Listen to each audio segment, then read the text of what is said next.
வந்து அவர் முகத்துல போட்ட உடனே அவர் பார்வை உடையவராக மாறினார் அப்படின்னு இதெல்லாம் வந்து இறைவன் கொடுக்கிற அற்புதங்கள்ல உள்ளது. இதெல்லாம் வந்து இதை வச்சுட்டு என்ன செய்வாங்கன்னு கேட்டா பெரியார்கள் மகான்கள் பயன்படுத்தின சட்டை இந்த மாதிரி பொருள்கள் எல்லாம் போட்டோம்னா அது நமக்கு சில பயன்களை தரும், பல விஷயங்களை அதை கொண்டு சாதிக்கலாம் அப்படிலாம் என்ன செய்வாங்க, ஒரு கதையை சொல்லுவாங்க. அப்படிலாம் கிடையாது. இதே மாதிரி சட்டையை தான் ஏற்கனவே போட்டிருந்த கொண்டு வந்தாங்களே, அப்போ ஒண்ணும் செய்யலையே. ஏற்கனவே ரத்தத்தில் துவச்சி இவர் கணக்கு சட்டையை உள்ள தள்ளிவிட்டு அவர் போட்டிருந்த சட்டை ஏற்கனவே கொண்டு வந்தாங்கல்ல, அந்த சட்டை என்ன பண்ணுச்சுன்னு ஒண்ணும் பண்ணல. வழங்குதா?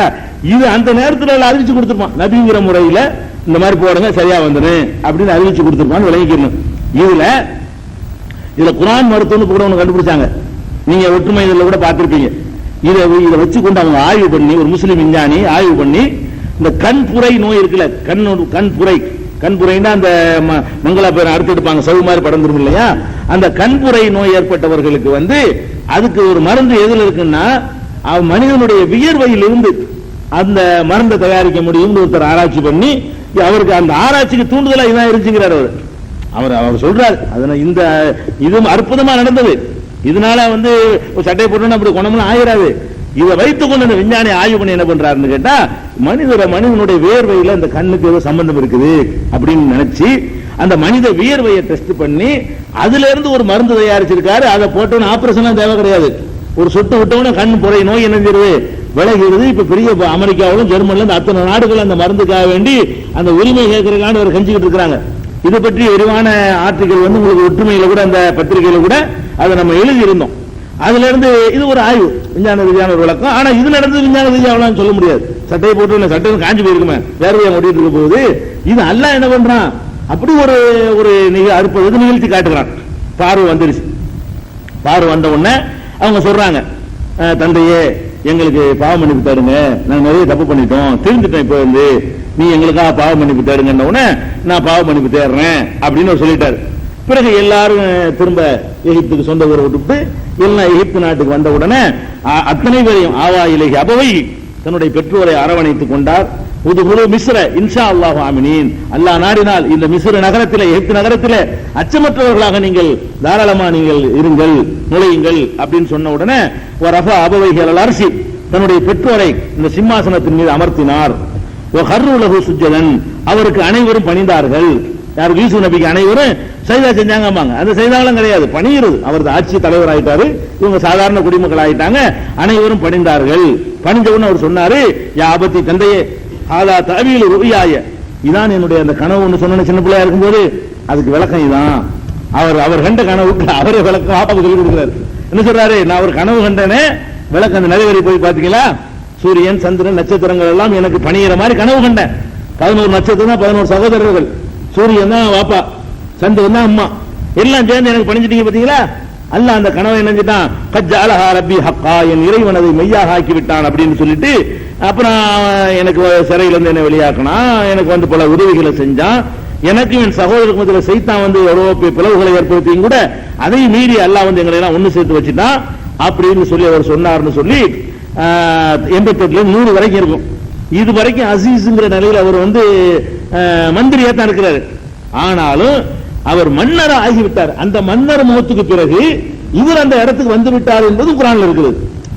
மன்னருக்கு அடுத்த நிலையில் ஒரு மந்திரியா இருக்காரு. மந்திரியா இருந்தவர் மந்திரியாவே கடைசி வரைக்கும் இருந்தாரா, மன்னர் ஆயிட்டாரான்னு கேட்டா 101வது வசனத்துல சூரா யூசுப்ல அவர் அல்லாஹ்ட்ட துஆ செஞ்சு அல்லாஹ் சொல்லி காட்டார், ரப்பி இறைவா கத் ஆத்தைத்தனி மினல் முல்கி, எனக்கு இப்ப ஆட்சியை தந்து விட்டாய். அவரே சொன்னதா வருது. அப்ப எடுத்துட்டான்னு வழங்குது. வரலாறுலாம் தேட தேவையில்லை, வசனத்திலிருந்து ஆய்வு பண்ணிட்டு போகலாம். கது ஆத்தைத்தனி மினல் முல்கி, எனக்கு ஆட்சி எனக்கு நீ தந்திருக்கிறாய் அப்படின்னு அவர் பிரார்த்தனை செய்ததாக வந்ததுனால அது போக அவர் மன்னராகவும் ஆகிவிட்டார். கடைசியில பாப்பாக்கு பாலம் வந்த பிறகு, பிள்ளைங்க எல்லாம் சேர்ந்த பிறகு, அதுக்கப்புறம் மந்திரி இருந்த மன்னர் மண்டை போட்டிருப்பாரு. அடுத்த இவர் இருந்த காரணத்தினால இவர் என்ன பண்ணிட்டாரு, இது மாதிரி ஆயிட்டாரு என்பது இதோட 102 இந்த யூசுஃபுடைய வரலாறு முடிஞ்சிருது. இதுல வந்து யூசுப் நபியை பற்றி சொல்லக்கூடிய மற்ற கதைகள்லாம் உங்களுக்கு எல்லாத்தையும் சொல்லியாச்சு. கல்யாணத்துல வரைக்கும் விட்டு வைக்க மாட்டேங்கிறாங்க. பாக்குறீங்களா, இல்ல திருமணம் ஓதும் போது அல்லாஹும் அல்லி பைனஹுமாண்டு ஓதி பைன யூசுப் சுலைஹா, யூசுப் சுலைஹாவை போல எங்க இந்த தம்பதிகளை சேர்த்து வைப்பாயாக பிரார்த்தனை பண்றாங்க. கல்யாணங்கிறது மனிதன் வாழ்க்கையில ஒரு தடவை 2 தடவை ஏற்படக்கூடிய ஒரு அரிதான வாழ்க்கையில ஒரு திருப்பு முனை ஏற்படுத்தக்கூடிய ஒரு நிகழ்ச்சி. அதுக்கு செய்யற பிரார்த்தனையாச்சும் ஒழுங்கா செய்யக்கூடாதா? நம்ம நல்லா இருக்கிற மாதிரியா செய்யக்கூடாதா? யூசுஃபையும் சுலைஹாவையும் போலன்னா ஐயோ சுலைஹாண்டா யார் அப்படி ஆள் இருந்தாங்களா? அந்த பொம்பளைக்கு இது ஒரு சுலைஹாண்டாவது குர்ஆன் ஹதீஸ்ல இருக்குதா? அதுவும் கிடையாது. அந்த பொம்பளைக்கு ஒரு கல்யாணம் பண்ணிக்கிட்டா இருக்குதா? அல்லாஹ் கேட்க மாட்டானா? அப்ப இன்னொருத்தன் பொண்டாட்டி இம்ராத்துல் அசீஸ்னு அல்லாஹ் குர்ஆன்ல சொல்றான். அசீஸுடைய மனைவி இன்னொருத்தன் பொண்டாட்டி பிடிச்சிட்டு யூசுப் நபி பொண்டாட்டினா அல்லாஹ் ஒத்துக்குறானா?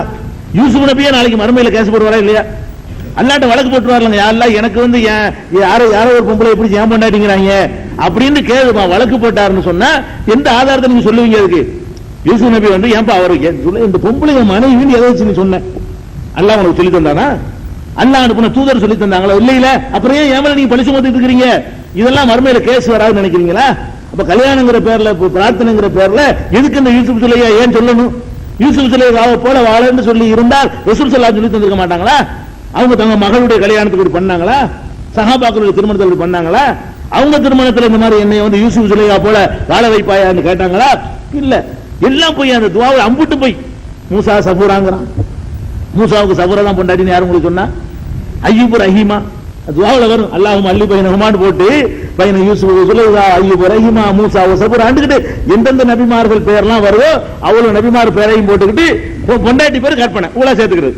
நபிமார்கள் பேரை போட்டுக்கிற வேண்டியது ஆதம் ஹவ்வாவும் இப்ராஹிம் ஹாஜராவும் முகமது ஸல்லல்லாஹு அலைஹி வஸல்லம் ஆயிஷான்னு சொல்றது தவிர பாக்கி அம்புட்டு போய் தானே. இதுல மற்ற நபிமார்களுக்கு மனைவிமார்களை நீங்க பேர் சொல்றீங்களா? அந்த பேர் யார் வச்சா உங்களுக்கு?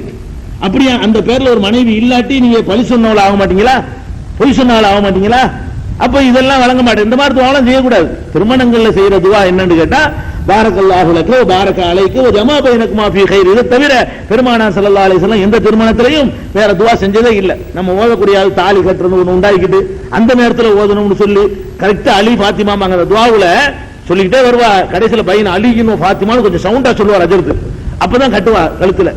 இது யார் உங்களுக்கு இதெல்லாம் சொல்லி தந்தா? எந்த குர்ஆன்ல இதெல்லாம் இருக்குது? எந்த ஹதீஸ்ல இருக்கு? எந்த சஹாபிக்கு இப்படி கல்யாணம் நடந்துச்சு? அட நாலு இமாம் எந்த நாலு இமாம் இதை சொன்னாரு சொல்லுங்க பாப்போம். பேருக்கு இமாம் போத்திக்கிறீங்க. எந்த மதுஹபுடைய இமாம் அலி பையனமா ஓத சொன்னாரு? மதுஹம் கிடையாது. இந்த காலத்து செய்யக்கூடிய இந்த கூத்து வந்து மதுஹபுல வச்சிருக்கா? மதுஹபுலையும் கிடையாது. ஒரு இமாம் சொன்னது கிடையாது. இவர்கள் வந்து பெரிய துவா ஓதுனா தான் காசு கிடைக்கும்ங்கிறதுக்காக வேண்டி பாரக்கல்லாஹு லக்கன்னா ஒரு செகண்ட்ல முடிஞ்சு போயிருதுல. பாரக்கல்லாஹு லக்கு பாரக அலைக்கு ஜமா பைனகுமா இதுக்கு 50 ரூபான்னு நினைப்பான். அதுக்கு என்ன பண்ணு? அல்லாஹும்ம அல்லி பைனகுமா பைனம் 10 நிமிஷம் போனா நேரம் ஓதிருக்காரு அஜர்த்து கொடுக்கணும்ல. இதுக்காக உண்டாக்குனீங்களா? மார்க்கத்தில் உள்ளதா? இப்படிலாம் மார்க்கத்தில் வேலை சொல்லுதா? இதெல்லாம் நம்ம தவிர்க்கணும். கல்யாணத்தில் இந்த மாதிரி துவாக்கெல்லாம் கிடையாது. நம்ம கேட்கிற பரக்கத்தான் கேட்கணும். பாரக்கல்லாஹு லக்கு அல்லாஹ் உனக்கு பரக்கத் செய்யட்டும். பரக்கத்துனா என்ன?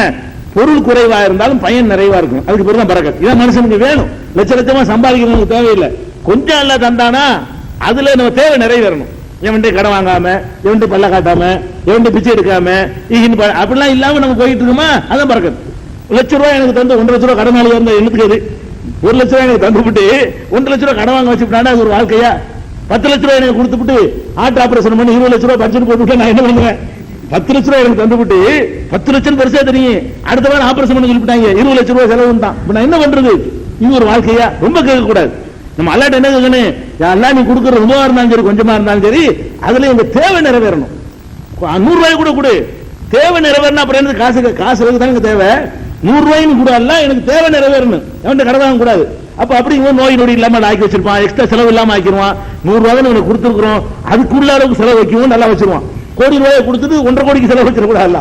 அதனால ரசூல் ஸல்லல்லாஹு அலைஹி வஸல்லம் அளந்து கேட்கறாங்க. பாத்தீங்களா எவ்வளவு அழகான துவா. அல்லாஹ்வுடைய தூதர் சொல்லி தர்றாங்க. பரக்கத்தை கேளு. நீ கேட்கிற கல்யாணத்துல கேட்கறத என்ன செய்யணும்? அல்லாஹ் வந்து உள்ளும் புறமும் உங்களுக்கு பரக்கத்து செய்வானாக.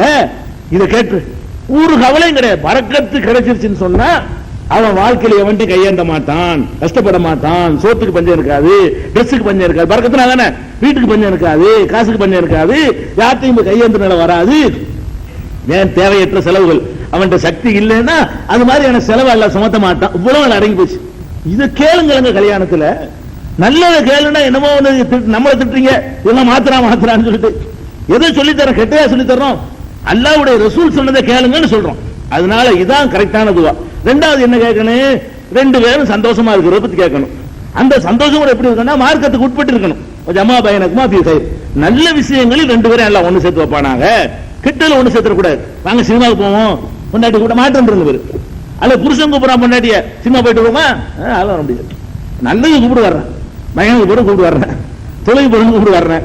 மார்க்க அனுமதிக்கிறதுக்கு நல்ல விஷயத்தில் ஒண்ணு சேரணும். கெட்டதுல ஒருத்தர் திருத்திக்கணும். கணவன் கெட்டதை சொல்லும்போது மனைவி திருத்தணும், மனைவி கெட்டதை சொல்லும்போது கணவன் திருத்தணும். நல்ல விஷயங்கள் ரெண்டு ஒண்ணு சேர்ந்து போங்க. இதுக்கு மிஞ்சின துவாவா இருக்குது. உலகத்தையும் கேட்டாச்சு, ஆகிரத்தும் கேட்டாச்சு. தீனு துன்யா எல்லாம் சேர்த்து ஒரு வரியில பெருமானார் ஸல்லல்லாஹு அலைஹி வஸல்லம் பாருங்க எவ்வளவு நச்சு. இந்த ஒரு வரியில உள்ள அர்த்தம் நீங்க சொல்ற இந்த 1.5 முழு துவாவுல இருக்குதா? ஒரு கருத்து ஆழம் இருக்குதா? ஆதம் ஹவ்வா புலங்குறீங்க, இவங்க தான் அந்த கதை எழுதி வச்சுக்கிறாங்க. என்ன கதை? ஆதம் இந்த பக்கம் அல்லா தூக்கி போட்டான், ஹவ்வா அந்த பக்கம் தூக்கி போட்டான், 500 வருஷம் பிரிஞ்சு கிடந்தாங்க. நீ அப்படிதான் அப்படி பொய்யது. அப்படி நம்பிக்கிட்டு அந்த துவாவை கேட்கும்போது அல்லாஹ் என்ன பண்றான்னு கேட்டா, மாப்பிள்ளைய துபையிலையும் பொண்டாட்டிய கும்பகோணத்திலும் போட்டு விட்டுறான். கல்யாணம் பண்ணி ஒரு வாரத்துல போய் நீ தானே கேட்ட, நீ தானே ஆதம் ஹவ்வான்னு கேட்ட, இது ஆதம் அப்படி அந்த என்னத்துக்கு தேவையில்லாத வேலை. ஆதம் ஹவ்வா போல நம்ம ஏன் வாழணும்? நம்ம வாழ்வோங்க. ஆதம் ஹவ்வா மாதிரி நமக்கு வாழ முடியாதுங்க. மூசா சஃபரா மாதிரி நமக்கு வாழ முடியாது. நமக்கு அவங்க எல்லாம் எவ்வளவு கஷ்டம் தான் தாங்கிக்கிடுவாங்க, நமக்கெல்லாம் முடியாது. நபிமார்கள் வாழ்க்கை வாழ முடியுமா? அது கேட்க முடியுமா? நம்ம என்ன கேட்கணும்? எனக்கு உள்ள விஷயம் நல்ல விஷயம் அல்லான்னு கேட்கணும். இதான் நம்ம அளவுகோல். இது மக்கள்கிட்ட இருக்கிற காரணத்தால இந்த விஷயத்தை எக்ஸ்ட்ரா வரலாறுக்கு சம்பந்தம் இல்லாட்டாலும் இதை சொல்ல வேண்டியிருக்கு, இருந்து பெற வேண்டிய படிப்பினை. அடுத்தது என்னன்னு கேட்டா, அப்ப யூசுப் அலைஹிஸ்ஸலாத்தை பொறுத்த வரைக்கும் பெருமானார் ஸல்லல்லாஹு அலைஹி வஸல்லம் அவர்கள் அவரை புகழ்ந்து சொன்ன சில செய்திகள் என்னன்னு கேட்டா, மேராஜுக்கு போனாங்க இல்லையா, போகும் பொழுது 3வது வானத்தில் யூசுப் நபியை அல்லாஹ் எனக்கு காட்டினான் அப்படின்னு சொல்றாங்க. மேராஜ்ல பார்த்த நபிமார்கள்ல இவங்களும் வர்றாங்க. முக்கியமான ஆட்கள் தான் அல்லாஹ் காட்டினான் மேராஜ்ல. இந்த 25 பேரையும் கூட காட்டல, குர்ஆன்ல சொன்ன 25 பேரை கூட காட்டல. அதுல ரொம்ப தேர்ந்தெடுத்த ஆட்களை தான் காட்டுறான். அந்த இடத்துல இவர் வந்து நிற்கிறார். யூசுப் நபி என்ன செஞ்சான்? 3வது வானத்தில் பார்த்தேன் என்று பெருமானார் ஸல்லல்லாஹு அலைஹி வஸல்லம் சொன்னது 2307வது ஹதீஸ் புகாரியில இடம்பெற்றிருக்கிறத பார்க்கிறோம். அதாவது ரசூல் ஸல்லல்லாஹு அலைஹி வஸல்லம் கேட்கறாங்க, மன் அக்ரமுன் நாஸ், மனிதர்களிலே மகத்தான அந்தஸ்து பெற்றவர் யார் அப்படின்னு கேட்ட உடனே பெருமானார் ஸல்லல்லாஹு அலைஹி வஸல்லம் சொல்றாங்க, அத்காஹும், யார் இறையச்சம் உடையவர் அவர்தான் அப்படிங்கிறாங்க. உடனே சஹாபாக்கள் கேட்கறாங்க, லைஸ அன்ஹாதா நஸலுக, இத பத்தி நாங்க கேட்கல, நாங்க வேறல கேட்கிறோம். இறையச்சம் உடையவர்ங்கிறது நீங்க சிவ தன்மையை சொல்றீங்க, ஆள சொல்லுங்க அப்படின்னு கேட்ட உடனே அப்ப ரசூல் ஸல்லல்லாஹு அலைஹி வஸல்லம் சொல்றாங்க, அப்ப யூசுப் அப்படின்னா யூசுப் தான் சிறந்தவர். ஏன்னு கேட்டா, நபியுல்லாஹ், அவர் அல்லாஹ்வுடைய நபி, இப்னு நபியில்லா, அல்லாஹ்வுடைய நபியுடைய மகன், அவர் இப்னு நபியில்லா, அவர் அல்லாஹ்வுடைய நபியுடைய மகன், அவர் இப்னு கலீலில்லா, அவர் அல்லாஹ்வுடைய கலீல் இருக்கார இப்ராஹிம் நண்பர், அவருடைய மகன். அதனால 4 தலைமுறை வந்துட்டனால இவர் தான் சிறந்தவர் என்று பெருமானார் ஸல்லல்லாஹு அலைஹி வஸல்லம் அவர்கள் புகழ்ந்து சொன்னதாக சஹீஹுல் புகாரியில 3353, 3374, 3383, 4689 ஆகிய ஹதீசுகள்ல யூசுப் நபியுடைய இந்த பாரம்பரியத்தை பெருமானார் ஸல்லல்லாஹு அலைஹி வஸல்லம் பாராட்டியதுன்னு செய்யறோம், பார்க்கிறோம். அதே மாதிரி இந்த சிறையில தங்கி இருந்த விஷயம் நேரத்தை சொல்லியாச்சு. யூசுப் அளவுக்கு நான் இருந்தா நான் கூட போயிருப்பேன் அப்படின்னு சொன்னாங்க இல்லையா, அது புகாரில 3372 பார்க்கிறோம். இது இவ்வளவுதான் யூசுப் நபியுடைய வரலாறு. இதை தவிர ஹதீசுகள்ல இவ்வளவுதான் ஹதீஸ்ல கிடைக்குதுங்க. ஹதீஸ்ல வர்றது 3 செய்தி தான் யூசுப் நபியை பத்தி வருது. 3, 1, 4. என்ன 4 செய்தி? 3வது வானத்தில் பார்த்த செய்தி 1. இந்த 4 தலைமுறைக்கு ஒரு நல்ல நபியா வந்துட்டு இருக்காங்க இல்லையா, அது 1. அவருடைய பொறுமையை ரசூலுல்லாஹ் பாராட்டுறாங்க இல்லையா, சிறையில் இருந்தது, அது 1. பாதி அளவு கொடுக்கப்பட்டார்னு சொன்னாங்க இல்லையா, நேற்று முஸ்லிம்ல வரக்கூடியது 234. இந்த 4 செய்தியை தவிர யூசுப் நபியை பத்தி ஒண்ணுமே ஆதாரப்பூர்வமான ஹதீஸ்ல கிடையாது. அவ்வளவுதான். மற்றபடி ரசூலுல்லாஹ் சொன்னாங்க போய். இந்த 4 செய்தி தான் யூசுப் நபியை பற்றி நபிகள் நாயகம் ஸல்லல்லாஹு அலைஹி வஸல்லம் சொன்னது. மீதி எல்லாமே சொன்னது நான் சொன்ன அவ்வளவு குர்ஆன்ல உள்ளதுதான். இந்த 4 தவிர பாக்கி இன்னைக்கு சொன்னது நேற்று சொன்னது எல்லாம் எடுத்துக்கிட்டீங்கன்னா திருக்குர்ஆன்ல யூசுப் என்ற அத்தியாயத்தில் உள்ளதை தான் அப்படியே என்ன உங்களுக்கு சொல்லி இருக்கு. இதை தவிர உள்ள பாக்கி என்னென்னலாம் எழுதி வச்சுக்கிறாங்களோ அவ்வளவும் இவர்களுடைய இட்டுக்கட்டின கதை, ஒரு ருசிகரமா இருக்கணுங்கிறதுக்காக வேண்டி கற்பனை செய்து விட்டார்கள் என்பதை புரிந்து கொள்ளணும். அடுத்தபடியாக வேற நபிக்கு போயிருவோம், டைம் உங்களுக்கு நாள் நெருங்கிட்டு இருக்க. அடுத்தபடியாக ஷுஐப் அலைஹிஸ்ஸலாம். ஷுஐப் அலைஹிஸ்ஸலாம் அவங்க ஒரு நபி. இதுக்கு அடுத்து வர்றாங்க என்பதற்கு சான்றுகள் இருக்கிறது. அப்ப ஷுஐப் அலைஹிஸ்ஸலாம் எந்த ஊர்ல இருந்தாங்கன்னு கேட்டா, மதியன் என்ற ஊர்ல இருந்தாங்க அப்படின்னு குர்ஆனே சொல்லு. மற்றவங்களுக்கு நமக்கு ஊர் சொல்லவே இல்லை. ஷுஐப் நபிக்கு சொல்லும்போது இலா மதியன அகாஹும் ஷுஐபான்னு வருது. மதியனுக்கு என்ன செஞ்சோம், ஷுஐபை அனுப்பி வச்சோம் அப்படின்னு அல்லாஹ் சொல்லி காட்டுறான். ஊர் பேரே அல்லாஹ் சொல்லிட்டதுனால இவர் வாழ்ந்த இடத்தை ஆராய்ச்சிலாம் பண்ண தேவையில்லை. ஊர் பேரை இன்னைக்கு இருக்கு அந்த மதியன். இன்னைக்கு அந்த மதியன் எங்க இருக்குன்னு கேட்டா, அதாவது ஹிஜாஸ்னா சவுதி அரேபியா, ஹிஜாஸ்ங்கிறது சவுதி அரேபியாவுக்கு சொல்லுவாங்க. சவுதி அரேபியாவுக்கு பக்கத்துல சாமும் சவுதி அரேபியாவுடைய எல்லையில் இருக்காது. சாம்ட சிரியா, சிரியாவுக்கு சவுதி அரேபியாவும் சந்திக்கிற எல்லை இருக்குல்ல, அந்த எல்லையில் இருக்கக்கூடிய ஒரு ஊர் தான் இது மதி என்கிற ஊரு. அது ஊர் பேர் சொல்லப்பட்டிருக்கு. அந்த பேர்ல இன்னைக்கு நீடிச்சுக்கிட்டு இருக்கிறது. அந்த பேர் சொல்லிட்ட காரணத்தினால ஏரியாவை கண்டுபிடிக்கிறதுக்கு ஆராய்ச்சி தேவையில்லை. நீங்க போய் மதியம் டிக்கெட் வந்து சவுதியில் இருந்தா டிக்கெட் எடுத்து பார்த்து வந்துடலாம். அவங்க பெரிய கஷ்டம்லாம் கிடையாது. அந்த ஊருக்கு இவங்க வந்து ஷுவைப் நபி அவர்கள் அனுப்பப்பட்டாங்க. இதுல ஒரு விஷயத்தை வழங்கிக் கொள்ள வேண்டும்.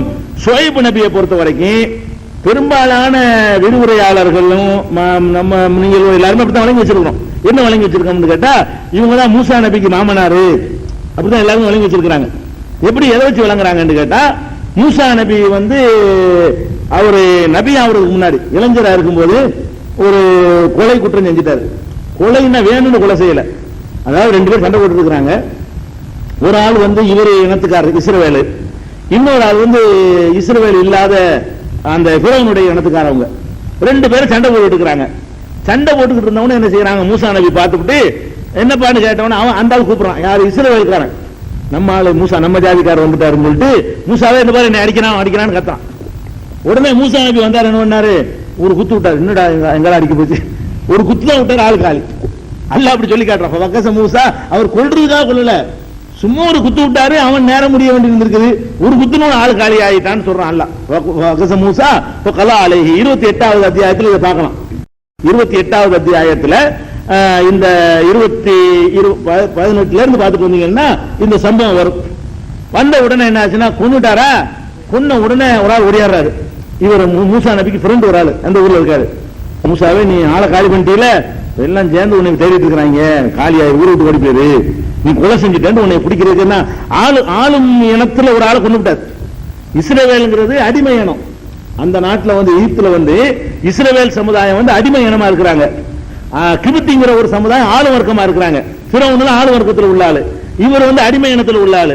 அப்ப அடிமை இனத்தில் உள்ள ஒருத்தன் வந்து ஆளு வர்க்கத்தில் உள்ள ஆளை காலி பண்ணிட்டாங்கன்னா, அந்த காலத்துல ஜனநாயகம் தேர்தல் எல்லாம் இருக்குது, விடுவாங்களா, காலி பண்ணுவாங்களா இல்ல, விரட்டிட்டு வர்றாங்க, ஓடி போயிரு ஊரை விட்டு ஓடி போயிரு அப்படின்னு சொன்ன உடனே இவர் வந்துடுறாரு, ஊரை விட்டு வர்றாரு. இங்க வர்றாரு, உலம்மா தவஜ்ஜஹத்தில் கா மதியன, மதியன் நகரத்துக்கு அவர் வந்த போதுன்னு இருக்கு. இந்த மதியன் நகரத்துக்கு வந்தோடனே மதியனுக்கு தான் ஷுவைப் அனுப்பப்பட்டாரு. உடனே அப்படி ஜாயின் பண்ணிடுறாங்க. மதியன்னா யார் ஊருக்கு வர்றாரு, இப்ப ஷுவைப் நபி ஊருக்கு வர்றாரு. வந்த உடனே அந்த ஊருக்கு வெளியில என்னன்னா ஒரு கிணறு இருக்குது. இதெல்லாம் இந்த 28வது அத்தியாயத்துல 18ல இருந்து 25 வரைக்கும் 7 வசனம் பாத்தீங்கன்னா இந்த சம்பவம் வழங்கும்.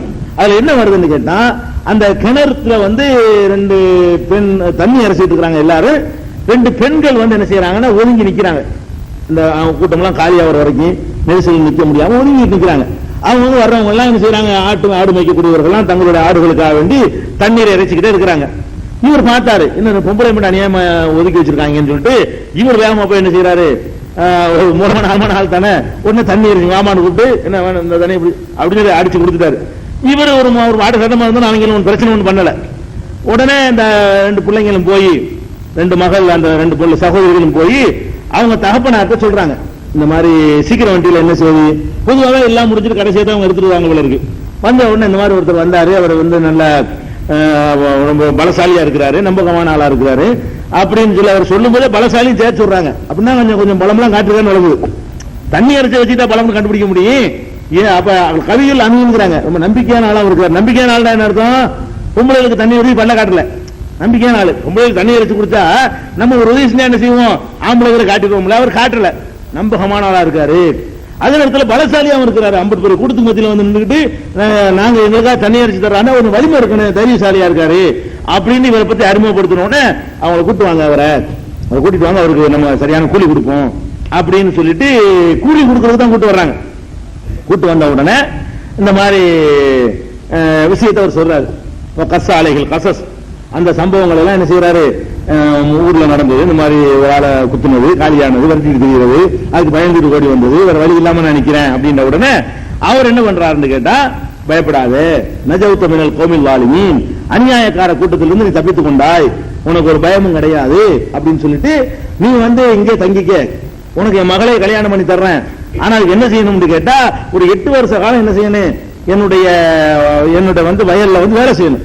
8 வருஷ காலம் விவசாய வேலை செஞ்சேன்னு சொன்னா அதான் மகரு, அதை செஞ்சா தான் என் மகளை உனக்கு கல்யாணம் பண்ணி தருவேன். 8 வருஷம் பண்றியா, அதுல ரொம்ப தாராளத்தன்மையா கேட்கிறாரு. 8 வருஷம் கண்டிப்பா பண்ணிடு, 10 வருஷம் பண்ணா நல்லது. அதுதான் விருப்பம் அப்படி சொல்றாரு. அப்படி சொல்றாரு. 10 வருஷம் நீ வந்து ஒர்க் பண்ணலன்னு சொன்னா மகராக அது ஓகே, சிறந்தது, அதுதான் விருப்பம். ஆனா 8 வருஷம் நீ பண்றியான்னு கேட்டவன அவர் பொண்ணை கல்யாணம் பண்றதுக்கா சரிங்கிறார். அப்ப திருமணத்திற்கு பாருங்க, அந்த காலத்துல இருந்த இந்த மகருங்கிறதும் இருந்திருக்கிறத டவுரி இருக்குல்ல, பின்னாடி வந்து நாசமாகி விட்டாங்க. அந்த காலத்துல என்ன இருக்காரு, ஒரு பொண்ணை கல்யாணம் பண்றதுக்கு 8 வருஷம் உழைக்கிறதுனா ஒரு மாசத்துக்கு 3000 ரூபாய் சம்பளம் வச்சு பாருங்களேன். ஒரு மாசம் 3000 ரூபாய் வச்சு பாத்தீங்கன்னா ஒரு 36,000 ரூபாய் வருஷத்துக்கு 8 வருஷம் வந்து 2 லட்சம் ரூபாய் 3 லட்சம் ரூபாய் ஆச்சு. அவன் மகருக்கு 2 லட்சம் ரூபாய் கொடுக்குறாருன்னா பாருங்களேன், 8 வருஷம் உழைப்ப கொடுக்குறாருன்னா 2 லட்சம் ரூபாய் கொடுக்குறாரு அர்த்தம். ஒரு பெண்ணை கல்யாணம் பண்ணுவதற்காக வேண்டி அந்த பெண்ணுக்கு செக்யூரிட்டியா இருக்கணும், இதுன்னு வேணாம்னு சொல்லிடுவேன், பல விஷயம் மண்டையை போட்டுருவேன், அந்த பெண்ணு தெருவில் நின்று கூடாது, அதுக்காக நல்ல கண்ணியமான முறையில் மகர் கொடுக்கணுங்கிறதுக்காக வேண்டி 8 வருஷம் ஆன உழைப்பை அவர் கொடுக்கிறார் அந்த பெண்ணுடைய தகப்பனா இருக்க வேண்டி. அதுக்கப்புறம் அந்த பெண்ணை கல்யாணம் பண்ணிட்டு வரும்போது அல்லாஹ் கூப்பிடுறான், மூசாவே நான் தான் இறைவன் பேசுறானே, 8 வருஷத்துக்கு கல்யாணம் பண்ணிட்டு இவரை விட்டு வர்றாரு. இந்த சம்பவம் வருதுல, இது யாருன்னு கேட்டா இவர் தான் ஷுவைப் நபி அப்படின்னு சொல்லி எல்லா திருக்குரானுடைய விரிவுரைகள் நூல்களும் எழுதி வச்சிருக்காங்க. சரி, நம்மளும் கூட இருக்கு ஹதீஸ் இருக்குன்னு நினைச்சு நான்லாம் கூட சொல்லி இருக்கிறேன் ஆரம்பத்தில். இப்ப இதை சொல்வதற்கு தான் தேடி பார்க்கணும். இப்படி ரசூலுல்லாஹ் சொன்னாங்களான்னு தேடி பார்த்தா ரசூலுல்லாஹ் சொல்லல, இவர் தான் ஷுவைப் நபின்னு சொல்லல. எதை வச்சு சொல்றாங்கன்னா அந்த மதியங்கிற ஊர் வந்துருச்சான். மதியன் வந்திருக்கல, மதியம் தான் ஷுவைப் வந்தாரு. இந்த மதியங்கிற ஊர்ல அது ஒரு காலகட்டமா இருக்கு, இது ஒரு காலகட்டமா இருக்கு. இன்னும் சொல்ல போனா இவர் மதியன்ல எந்த நிலையில் இருந்தார் ஷுவைப் நபி, இவரே வந்து அடி வாங்கிட்டு இருந்தாரு, ஊரை ஏத்துக்கிட்டு இருந்தாரு. இவர் பெரிய செல்வாக்கோடலாம் இருக்கல. இவர் சொல்றாரு, உன்னை அநியாயக்காரங்க தொட முடியாது, நீ தப்பித்துக் கொண்டாய், நஜவுத்த மினல் கௌமில் ஸாலிமீன், நம்ம கிட்ட வந்துட்டீல யார் மருங்க இயலாது அப்படின்னு சொல்ற அளவுக்கு இருந்தாரே. ஆனால் இது ஷுவைப் நபியா இருக்க முடியாது. ஷுவைப் நபி அந்த மாதிரியான பொசிஷன்ல அங்க இருக்கல, உன்னை ஊரை விட்டு வெளியேற்றணும்னு சொல்லிட்டு இருந்தாங்க. அவருடைய நிலைமை என்னன்னா அடைக்கலம் கொடுக்கிற அந்தஸ்துல வரலாம் இருக்கல, அவர் தன்னை காத்துக்கிறதுக்கு முடியாத நிலையில தான் ஷுவைப் நபி இருந்தாருன்னு அந்த வரலாறு பின்னாடி வருது. அவருடைய நிலைமையே பரிதாபமா இருக்கும் பொழுது நீ உன்னை பிறவன் ஒண்ணு உன்னை செய்ய முடியாது, சரியான இடத்துக்கு நீ வந்துட்டேன்னு சொன்னா இவர் வேற ஆளு, ஊரு அதுதான், ஊரு அதுதான். மதியம் தான் ரெண்டுலயும் வருது, நம்மள பிரிக்க தேவையில்லை, ரெண்டுலயும் எல்லாம் மதியம் சொன்னான்னு சொன்னா ஊர் அதுவா இருக்கலாம், ஒரே காலமா இருக்கணும்னு கட்டாயம் கிடையாது. அது வேற காலமா இருக்கலாம், இது வேற காலமா இருக்கலாம். அதே ஊருக்கு அவர் போயிருப்பார், அப்ப ஒருத்தர் இருப்பாரு, இன்னொரு தடவை ஷுவைப் நபி அனுப்பப்படும் போது இன்னொரு காலமா இருக்கலாம். அதனால ஷுவைப் நபியுடைய மகளைத்தான் அவங்க கட்டினாங்க என்று சொல்வது வந்து குர்ஆன்ல சொல்லப்படாது, ஹதீஸ்ல சொல்லப்படாது. இவங்களா ஒரு அனுமானம், அந்த மதியங்கிற சொல்ல வைத்துக் கொண்டு அனுமானமாகத்தான் குர்ஆனுடைய விரிவுரையாளர்கள் என்ன செஞ்சிருக்கிறாங்க, அதை எழுதி வைத்திருக்கிறார்கள் என்பதை கவனத்துக்கு வச்சுக்கிறேன். சரி, அடுத்து என்னன்னு கேட்டா இவர் என்ன பண்ணாரு என்றால், இவர் ரெண்டு லூத் நபிக்கு எப்படி சிங்கிள் அஜெண்டா, ஒரே அஜெண்டா தான் அவருக்கு. ஏகத்துவத்துக்கு அப்புறம் ஏகத்துவம் ஒண்ணு சொல்லிடுவாங்க, ஒரு இறைவனை வணங்கணும். அதுக்கு மேல என்ன சொல்லுவாங்கன்னு கேட்டா அந்த ஓரின சேர்க்கையை வந்து எதிர்த்தாங்க லூத் நபி அவர்கள். அதே மாதிரி ஷுவைப் நபியை பொறுத்த வரைக்கும் அவர் பிரச்சாரத்தை பூரா எடுத்து பார்த்தீங்கன்னு சொன்னா ஒரே மேட்டர் தான். ஒன்னு அல்லாஹ் வணங்குன்னு சொல்லுவாரு, ரெண்டாவது வந்து அளவு நூறு இந்த வியாபாரத்தில் மோசடி பண்ணாத.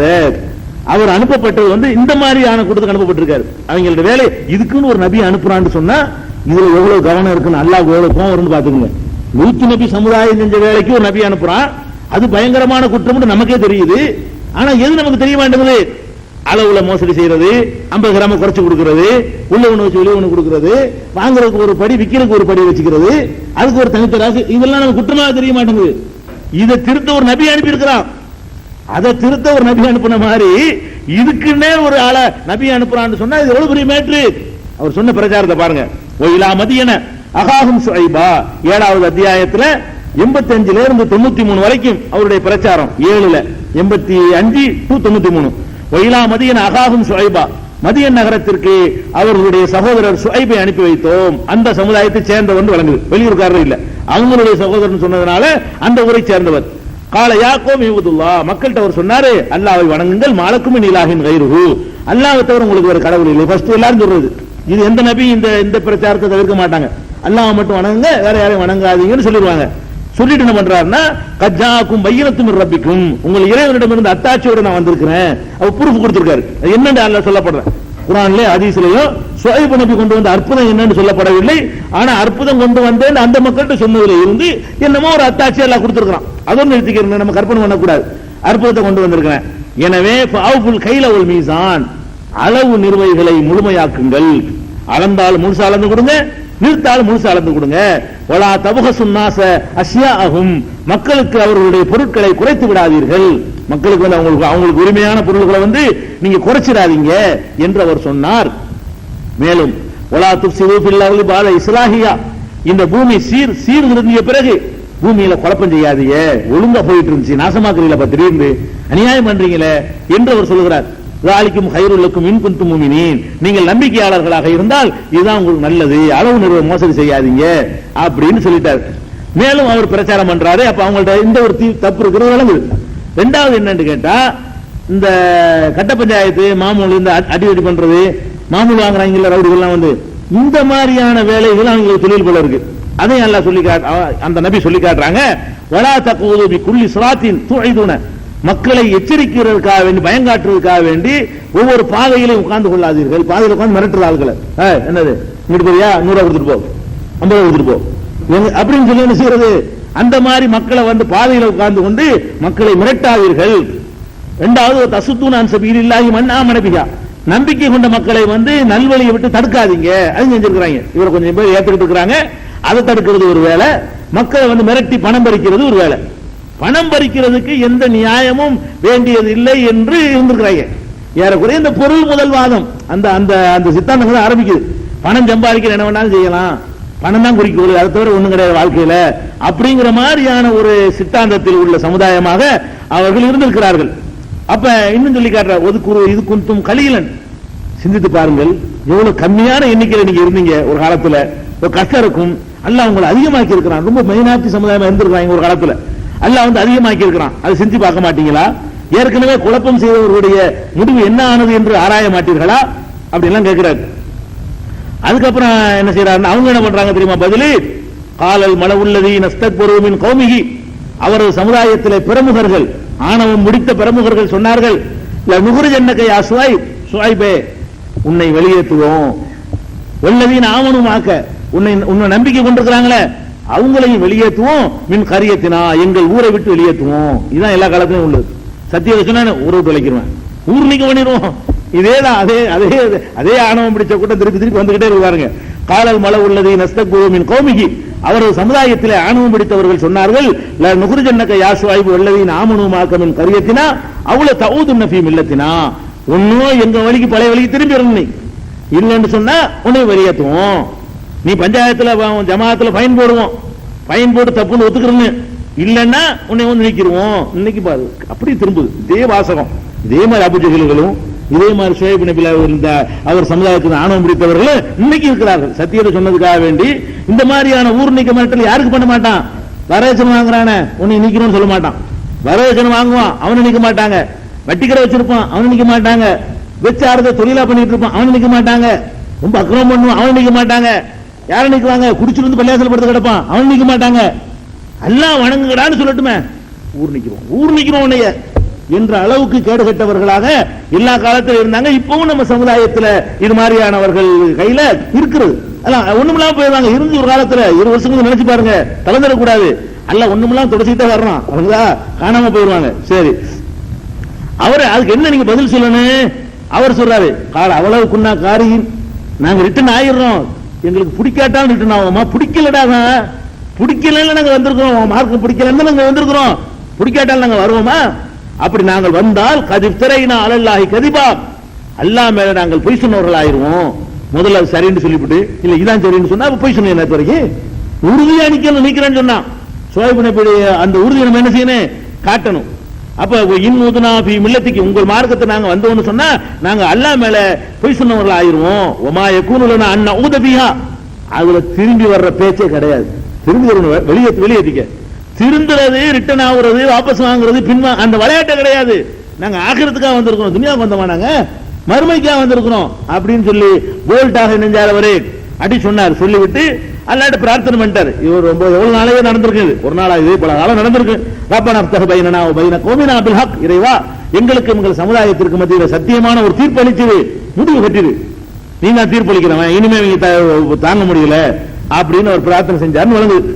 அதோட என்ன பண்றாங்கன்னு கேட்டா, அவரை பின்பற்ற இவர் நல்லா உறுதியா நிற்கிறாரா? பின்பற்றின ஆட்கள் எல்லாம் போய் லைனித்த பாத்தும் ஷுவைபன் இன்னக்கும் இதெல்லாம் காசிரும், முக்கியமான விட்டுருவாங்க. எப்பவுமே முக்கியமான ஒரு பிரமுகர் ஒருத்தர் வந்தார், அவரை கண்டுக்க மாட்டாங்க. சாதாரண ஆளுக்கு போய் மிரட்டுவாங்க, நீ அவங்க பின்னாடி போன நடக்கிறது வேற.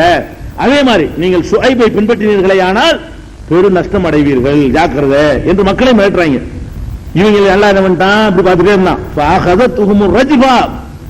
பெரும் சத்தம் அவர்களை தாக்கியது. வழக்கம் போல சத்தம் தான் பெரும்பாலும் அழிக்கிறது வரும். தாக்கியது. வீடுகளில் காலை நேரத்தில் பிணமானார்கள். ராத்திரியில் ஒரு சத்தம், காலையில போனோம். இதான் உங்கள்கிட்ட கேள்வி. ஊர் நீக்குவேன், அது நீக்குவேன், இது நீக்குவேன். சத்தியத்தில் நீக்கிறவன் அநியாயக்காரன் நீக்க ஒண்ணும் ஆகாது. உனக்கு நல்லது சொன்னவனை நீக்குவேன் நீக்குவேன் இருந்தீங்கன்னா இதுதான் கதி. இது வரும் அவர்களுக்கு, அது எந்த டவுட்டும் கிடையாது. அல்லதீன கஸபு ஷுஐபன், ஷுஐபை பொய்யரென யார் கருதினார்களோ, கல்லம் யக்னு ஃபீஹா, அந்த ஊரில் வசிக்காதவர்களைப் போல தொடர்ச்சி எடுத்துட்டேன். வசிக்காதவர்கள் தான் இருந்த அறிகுறியை இல்லாம ஆக்கிவிட்டேன் அர்த்தம்.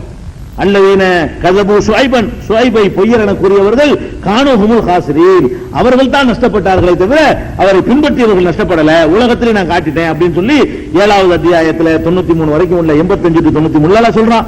11வது அத்தியாயத்திலையும் 84 இருந்து 95 வரைக்கும் உள்ள வசனங்கள்ல ஷுஐப் நபியுடைய பிரச்சாரத்தை சொல்றான். அதுலயும் அதேதான். ஒயிலா மதியன அகாகும் ஷுஐபா, மதியன் நகருக்கு அவருடைய சகோதரர் ஷுஐபை அனுப்பினோம். கால யாக்கோம் எபுதுல்லா, அல்லாஹ் வணங்குங்கள், மாலக்கு மணிலாஹின் கைருஹு, அல்லாஹ் உங்களுக்கு கடவுள் இல்ல. வலா தன்குசுல் மிக்யால வல் மீசான், அளவு நிறுவலை குறைவு செய்யாதீங்க. இன்னி அராக்கும் பி கைரின். அதுல ஒரு வேடிக்கை என்ன தெரியுமா, இவங்க நல்ல செழிப்பவர் வந்திருக்கிறாங்க. அதாவது வறுமையா இருந்துகிட்டு வியாபாரமே இல்ல, ஒரு நாளைக்கு 50 ரூபாய்க்கு தான் நடக்குது, அது வருமானம் வராது, அதுக்காக ஒரு 50 கிராம் அடிச்சுக்கிறோம் அப்படின்னு கூட இவங்க இருக்கலையா. இன்னி அராக்கும் பி கைரின், உங்களை நல்ல நிலையில் நான் காண்கிறேன். என்ன நல்லா தானடா இருக்கிறீங்க, பெரிய வியாபாரம் தானே பண்றீங்க, நல்லா தான் பண வசதியோடு இருக்கிறீங்க, எதுக்கு போய் ஆசைப்படுறீங்க என்று அவர் சொன்னார் என்பதில் இருந்து நல்ல ஒரு வசதியோடு இருந்திருக்கிறார்கள் என்பதை பார்க்கிறோம். இதெல்லாம் சொல்லிட்டாரா. இது மாதிரி சொன்ன உடனே அவங்க கேட்கிறாங்க, யா ஷுஐப், ஷுஐபே அஸலாத்துக தஅமுருக அன் நத்ருக மா யாபுது ஆபாவுனா, எங்கள் முன்னோர்கள் வணங்குவதை விட்டு விடுமாறு உன்னுடைய வணக்கம் தொழுகை தான் உன்னை கட்டளையிடுகிறதா? உங்க புதுசா ஒரு வணக்கம் செய்ய, இந்த வணக்கம் தான் உன்னை இப்படி தூண்டுகிறதா அப்படின்னு கேட்டார்கள். அவர் முன்னோர்கள் வணங்கிய பல கடவுள் வணக்கத்தை அவர் கொண்டிருந்தாலும் வணங்குவாங்க. கேட்கிறாங்க, இல்ல எங்கள் முன்னோர்கள் வணங்கியதை நாங்கள் வணங்கக்கூடாது என்று நீ தடுக்கிறியா அப்படின்னு கேட்டா, அப்படி ஒரு நம்பிக்கை உங்கள்கிட்ட இருந்திருக்கு என்பதை இதிலிருந்து விளங்கிறோம். அவ் அன்னபல ஃபீ அம்வாலினா மானசா, எங்க பொருளாதாரத்தில் நாங்க விரும்பினதை செய்வதை தடுக்கிறியா நீ? காசு எங்க காசு, வியாபாரம் எங்க வியாபாரம், நாங்க விரும்பினதை செய்வோம், அதை தடுக்க வந்துட்டியா நீ? அப்ப எங்க முன்னோர்கள் வழியில நாங்க செல்வதையும் எங்க பணத்தை நாங்க விரும்பின மாதிரி நாங்கள் பயன்படுத்துவதையும் தடுக்க வந்து விட்டாயா என்று அவர்கள் கேட்டார்கள். அப்ப அவர் என்ன பண்ணிட்டாரு, மக்கள்கிட்ட சொல்றாரு, இவ்வளவு எச்சரிக்கை பண்றாரு, மக்களே இந்த மாதிரி நீங்க நபிமார்களை புறக்கணிக்காதீங்க. ஏற்கனவே நூகுடைய சமுதாயம் அழிஞ்சு போயிருக்கிறாங்க, யாபத்துல வச்சுக்கிறீங்க. ஹூதுடைய சமுதாயம் அதுக்கு முந்தி போயிருக்கு, அதையாவும் வச்சுக்கிறீங்க. சாலிஹுடைய சமுதாயம் அதுக்கு முந்தி போயிருக்கு, அதையாவும் வச்சுக்கிறீங்க. லூத்துடைய சமுதாயம் உங்களுக்கு தொலைவில் இல்லை, கிட்டத்தெல்லாம் போயிருக்கு. அப்ப லூத்துக்கு அடுத்து வர்றாரு. இதுல என்ன வழங்குதுன்னு கேட்டா, லா எஜ்ரிமன்னக்கும் ஷிகாகி ஐ யுஸீபக்கும் மிஸ்லமா அஸாப கௌம நூஹின் அவ் கௌம ஹூதின் அவ் கௌம சாலிஹின் வமா கௌம லூத் மின்கும் பஈத். இந்த நபிமார்களுடைய சமுதாயத்துக்கு ஏற்பட்ட கதி உங்களுக்கு ஏற்படுவதை தவிர்த்துக் கொள்ளுங்கள். லூத் நபியுடைய சமுதாயம் அழிஞ்சு ரொம்ப நாள் ஆகல, கிட்டத்தெல்லாம் போயிருக்காங்க, யாவும் வச்சுக்க. இந்த மாதிரி தான் நபி சொன்னது கேட்க மாட்டேன்ட்டாங்க, அவங்க அழிஞ்சு போயிட்டாங்க, கிட்டத்தெல்லாம் இருக்குது அப்படின்னு சொல்றாரு. காலத்தால் கிட்ட இருக்கிறாங்க. அப்ப அதனால தெரிஞ்சுக்கிறீங்க, பாவ மன்னிப்பு கேளுங்க, அல்லாட்ட மன்னிப்பு கேளுங்க இப்படிலாம் சொன்ன உடனே அவங்க அடுத்த பதில் சில நேரங்களில் வெளியேற்ற மாட்டாங்க. சில நேரங்களில் என்ன சொல்றாங்கன்னா, யா ஷுஐப் மா நஃப்கோ கஸீரம் மிம்மா தகுல், நீ சொல்றதுல பல விஷயம் விளங்கவே மாட்டேங்குது, புரியவே மாட்டேங்குதுங்கிறாங்க. அழகா சொல்றாரு, அளவுல குறை செய்யாது புரியலையா உங்களுக்குலா, நிறுவன குறைய செய்யாது புரியலைங்கிறாங்க. நீ சொல்ற ஒண்ணுமே விளங்க மாட்டேங்குது. நம்மள்ட்ட எப்படி சொல்றாங்க, நம்ம சொன்னா உண்மை குழப்பறாங்க, ஓடிட்டு புரிய மாட்டேங்குதுங்கிறான். சரியா சொல்றதை போட்டு குழப்பம்ன்றான், குழப்புறத போய் சரிங்கிறான். அதே மாதிரி இதெல்லாம் அப்படி வரலாறு அப்படியே திரும்ப பாருங்க. அப்ப நீ சொல்றதுல நிறைய விஷயங்கள் விளங்க மாட்டேங்குது. ஒண்ணு, இன்னால நராக்க ஃபீனா லைவன், நீர் எங்கள்ல இருந்து பலவீனமான நிலையில் இருப்பதை நாங்கள் கருதுகிறோம். இப்ப அந்த சோய்பில் விளங்கி போச்சு. என்ன சொல்றாங்க, நீ உள்ளதுல நீ நம்ம வீக்கா இருக்கிற, நீ எங்களுக்கு அறிவுரை சொல்றியா? எங்களுக்கு மேல கை வாங்கியிருக்க உங்க கை அதிகாரம் இருக்கா, காசு இருக்குதா, இதே நீ மேல இருக்கிறியா, கீழே இருக்கிற நீ, எங்களில் நீதான் பலவீனமா இருக்கிற. ஒண்ணு, நீ சொல்றது புரிய மாட்டேங்குது. ரெண்டு, லவ்லா ரகுத்துக்களை ரஜமுனாக்க, உன்னுடைய சமுதாயம் மட்டும் இல்ல, உன் கூட்டம் உன் சொந்தக்காரங்க இல்லைன்னா உன்னை கல்லால் எறிஞ்சு கொண்டிருப்போம். அந்த ஆளுக்காக பார்க்க வேண்டி இருக்குது, உன் சொந்தக்காரங்களுக்காக பார்க்கிறமே தவிர உனக்கு எந்த ஒரு வெயிட்டும் கிடையாது. மா அந்த அலைனா பி அசீஸ், எங்களை விட நீ மிகைத்தவர் கிடையாது, எங்களுக்கு கீழே உள்ள ஆள் தான், ஒழுங்கா தெரிஞ்சுக்க அப்படின்னு சொல்லி மிரட்டுறாங்க. இவர் என்ன பண்றாரு, நல்ல வேலைக்கும் குடும்பத்துக்காக நம்ம விட்டு வைக்கிறாங்களே அப்படின்னு நினைக்கல, உடனே அங்கேயும் நியாயத்தை பேசுறாரு. ஏண்டா அல்லாஹ் விட என் குடும்பம் உனக்கு பெருசா போச்சா, சரிடா பாப்போம், என் குடும்பத்துக்காக தான் நீ விட்டு வைக்கிறியா, நீ சரி பாப்போம், என் குடும்பத்துக்கான என்னை விட்டு வைக்க தேவையில்லை, அல்லாவுக்கு பயந்து விட்டு வச்சா விட்டு வை, என் குடும்பம் ஏதாவது செஞ்சிருவாங்கிறதுக்காண்டி பயப்ப அவருக்கு பாதுகாப்பு கிடைச்சும் கூட வேணாங்கிறாரு. அந்த மாதிரி பாதுகாப்பு எனக்கு தேவையில்லை. அரஹத்தி அஅஸ்ஸு அலைக்கும் மினல்லாஹ், அல்லாஹ்வை விட என்னுடைய குடும்பத்தாரின் சொந்தக்காரங்க வந்து பெருசா போயிட்டாங்களா? ஒத்தகத்துமூஹு வராக்கும் லஹியா, அல்லாஹ் வந்து முதுகு பின்னாடி தூக்கி எறிஞ்சிட்டீங்களா? நீங்க அல்லாஹ் மறந்துடுவீங்க, என் சொந்தக்காரங்களுக்கு பயந்து என்னை ஒண்ணும் செய்யாம இருப்பீங்களா அப்படின்னு சொல்லிட்டு என்ன பண்றாருன்னா, சொந்தக்காரனுக்காக சலுகை வேண்டியதில்லை, செய்யவே செஞ்சீங்க. அதான் அவங்கள விட்டுட்டு போட விட மாட்டேங்கிறாரு இவரு. அவங்க விட்டுட்டு போய் தயாரா இருக்காங்க, சொந்தக்காரங்க பேர சொல்லியா தப்பிச்சு போடான்னு விட்டா இவர் என்ன பண்றாரு, ஏமலா மக்கானத்துக்கும் செய்யற செஞ்சுக்க, அதெல்லாம் அந்த விளையாட்டுல அங்க வச்சுக்கிறாங்க, நான் பயப்பட மாட்டேன் அப்படின்ற உறுதியை என்ன செய்யறாரு சொல்லிட்டு, யாருக்கு இழிவு தரக்கூடிய வேதனை வரும் என்பதை அறிந்து கொள்வீர்கள் அப்படின்னு சொன்ன உடனே நானும் காத்துக்கிட்டு தான் இருக்கிறேன். அவரை நம்ம காப்பாற்றணும், சோய்பை காப்பாற்றணும், நம்பிக்கை கொண்டவர்களை காப்பாற்றணும், அநியாயக்காரர் இவரையும் வந்து என்ன காப்பாற்றணும், ஊரை விட்டு வெளியேற்ற சொல்லி இவருக்கும் சொல்லல. இவர் லூத் நபியை வெளியேற்ற சொன்ன மாதிரி இந்த சமுதாயத்தை சொல்லும் பொழுதும் நம்ம அருளால் காப்பாற்றணும்னு சொல்றானே தவிர நீங்க ஊரை விட்டு வெளியேறிடுங்க அவங்களை அழிக்க போறோம் அப்படின்னு சொல்லவே இல்லை. அதற்கு குர்ஆன்லயும் சொல்லப்படல, ஹதீஸும் சொல்லப்படல. நம்ம அருளால் அவரை காப்பாற்றணும், ஊரை விட்டு போன்னு இவருக்கு சொல்லல. அல்லாஹ் சொன்னதை நம்ம எடுத்துக்கணும். இது ஒரு பாயிண்ட். அதுக்கப்புறம் வந்து இன்னொன்னு வந்து இவர்களுக்கு தோப்பு துறவுகள்லாம் ஜாஸ்தியா இருந்திருக்கிறது. இவர் மதியன் வாசிகளை பத்தி எல்லாம் சொல்லும் போது தோப்பு வாசிகள் ஒரு வாசகத்தை யூஸ் பண்றான். கதப அஸ்ஹாபுல் ஐக்கத்தில் முர்சலீன், தோப்பு வாசிகளும் தூதர்களை பொய்யரென கருதினார்கள் சொல்லிட்டு அது வேற யாரும் நினைச்சிக்க கூடாது, இந்த இவருடைய சமுதாயம் தான். இது காலலஹும் ஷுஐபுன் அலா தத்தகூன், அவர்களிடத்தில் ஷுஐப் வந்து சொன்னார், இறைவனை அஞ்ச மாட்டீர்களான்னு கேட்டாரு. மதியன் வாசிகள் என்று சொன்னாலும் தோப்பு வாசிகள் என்று சொன்னாலும் ரெண்டும் ஒரு சமுதாயம் தான், ரெண்டு பேருக்கு மதியன் தான் வந்திருக்கிறாரு. தோப்பு வாசிகள் என்று சொன்னதுல இருந்து என்ன விளங்குதுன்னா, தோட்டம் துறவு செழிப்பு ஆறு நதி தண்ணி வசதி எல்லாம் இருக்கும். அந்த ஏரியாவில் தோப்புலாம் இருக்குன்னு சொன்னா ஒரு செழிப்பான ஏரியாவில் அவர் வாழ்ந்திருக்கிறாங்க, அந்த தோப்புக்கு சொந்தக்காரர்களாகவும் இருந்திருக்கிறார்கள் என்பதையும் இதுல விளங்கிறோம்.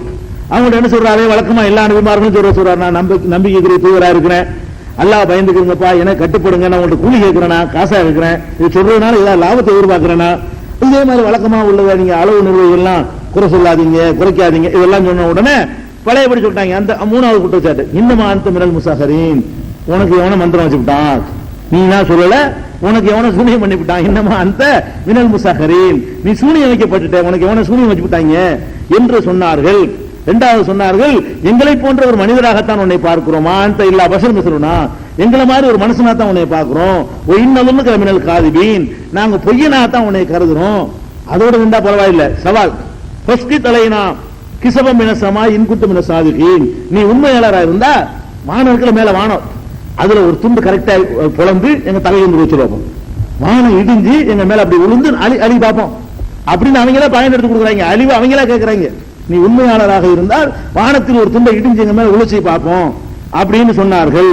உடனே அல்லாஹ் என்ன பண்ணிட்டான்னு கேட்டா, வானத்தை இதுக்கு இடிய வைக்கணும், ஒரு சத்தம் தானே, அதை விட சின்னது போதுமே, நான் உங்களை அழிக்கிறதுக்கு வானத்தை அடிஞ்சு விட வைக்கணும் தேவையில்லை, ஒரு சத்தம் தான், உடனே காலி பண்ணிட்டோங்கிற விஷயத்தை வந்து 26வது அத்தியாயத்துல 176 முதல் 189 வரை உள்ள வசனங்களும் எல்லாம் சொல்லி காட்டுகிறான். ஷுஐப் நபியை பொறுத்த வரைக்கும் குர்ஆனில் சொல்லப்பட்டிருக்கல, குர்ஆனில் சொல்லப்பட்ட இந்த விவரங்களை தவிர ஒரு ஆதாரபூர்வமான ஹதீஸ்லையும் இவரை பத்தின எந்த ஒரு இதுவுமே இல்லை. ஷுஐப் நபியை பத்தி அவர் சொன்னார் இவர் சொன்னார் நிறைய எழுதி வச்சுக்கிறாங்க. ரசூல் ஸல்லல்லாஹு அலைஹி வஸல்லம் சொன்னதாக நபிகள் நாயகம் ஷுஐப் நபி அப்படி சொன்னாங்க இப்படி சொன்னாங்க, ஏதாவது கிடைக்குதுன்னா கிடைக்கல. அல்லாஹ்வும் ரசூலும் சொல்லலைன்னா வரலாறு சொல்ல இயலாது. ஷுஐப் நபியை பொறுத்த வரைக்கும் இந்த குர்ஆனில் சொல்லப்பட்ட இந்த விவரங்களை தவிர வேறு எந்த விவரங்களும் சொல்லப்படவில்லை. இது இவ்வளவு தெரிஞ்சுக்கிட்டா நம்ம போதும். அவர் ஒரு இறை தூதர், ஓரிரை கொள்கையை போதித்தாரு, அளவு நிறுவை மோசடி செஞ்சாங்க, அதை கண்டிச்சாரு, அது தைரியசாலியா இருந்தாரு, எதுக்கும் பயப்படல, மிரட்டி பார்த்தாங்க, ஓசி பார்த்தாங்க, ஒன்றும் செய்யல, அந்த சமுதாயத்தை வந்து எல்லாம் இணைஞ்சுட்டான், அழிச்சு விட்டான், இவ்வளவு போதும், இவ்வளவு அதை தெரிந்து கொள்ள வேண்டும். இது ஒரு மேட்டராச்சா, 2 நபி முடிச்சு விட்டோம்.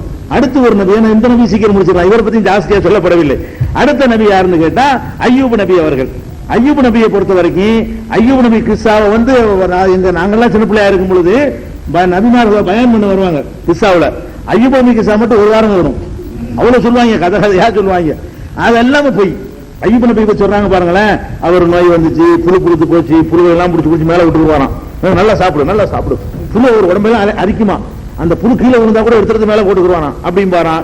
அவர் கொண்டாட்டி கூடையில தூக்கிட்டு போய் என்ன செய்வான், அவர் இனியும் போக இயலாதான், கூடையில தூக்கிட்டு அலையுமா, வீட்டு வேலை செஞ்சு அதுல கூலி வாங்கி இவரை காப்பாத்திக்குமா அந்த கொண்டாட்டி.